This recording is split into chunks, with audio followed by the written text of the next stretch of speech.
भारतीय फौजी मारे गए, भारत सिर्फ 100 को एजाज क्यों दे रहा है? मरने वालों में 4 pilots, S-400 missile defence system के ऑपरेटर्स भी शामिल थे। भारत ने इतनी देर तक ये बात क्यों छुपाई?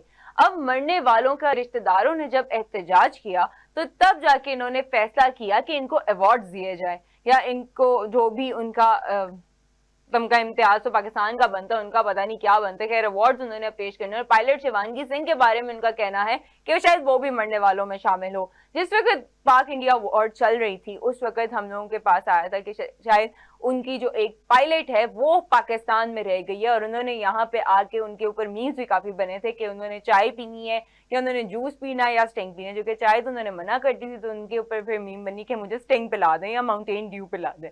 तो इसी तरीके से इन लोगों ने ये सारा कुछ किया, और भारत ने इतनी देर तक अपनी हार को तस्लीम नहीं किया हुआ था, जो कि वो बहुत बुरे तरीके से हार चुका हुआ था। पाकिस्तान ने उनके एयर डिफेंस सिस्टम को तबाह किया, उनके सारे बेसिस को तबाह किया, दिल्ली में जो एयर बेस था उसको तबाह किया, उसके अलावा उनके राफेल गिरा दिए।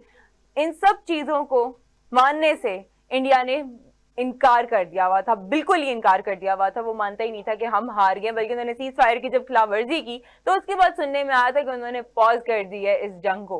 अब ये पॉज प्ले बटन में कब शामिल होता है ये हमें नहीं पता। शायद अब इंडिया आगे आने से पहले 100 बार डरेगा, या फिर वाकई ही रात की तारीखी में या दिन की तारीखी में पाकिस्तान पे हमला करेगा। लेकिन पाकिस्तान में मुंह तोड़ जवाब पहले भी दे चुका है, और अब फिर वो एक दफा से तैयार है। तो इसी के साथ हमें कमेंट सेक्शन में बताइएगा कि क्या भारत का छुपा के रखना इन सारी चीजों को बनता था, जब जो शहीद हो गए उनके, जो मर चुके हुए उनको अवार्ड देते कि उन लोगों ने काफी हद तक फाइट बैक किया था। तो इसी तरह हमें इजाजत दीजिए, इंशाल्लाह जल्द हाजिर होंगी, तब तक के लिए अल्लाह हाफिज।